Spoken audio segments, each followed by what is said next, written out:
va marxar fins a Madrid para aconseguir un dels seus somnis.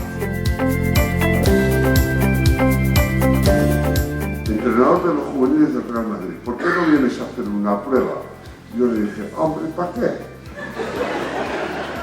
Dice, hombre, para que juegues a baloncesto con el Real Madrid. De repente ganas un partido. Estabas eufórico, llegabas al siguiente partido, palmabas, perdías y entonces ya te venías abajo. No valía de nada lo que habías hecho. Lo mismo pasaba al revés, a lo mejor perdías un partido y decías, no pasa nada, si ganamos mañana se recupera esto y volvemos a estar en la lucha.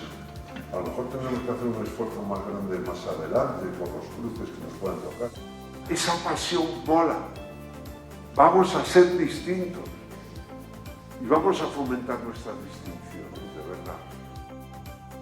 Vamos a formarnos, vamos a estar evolucionando continuamente, porque si no, nos vamos a quedar atrás.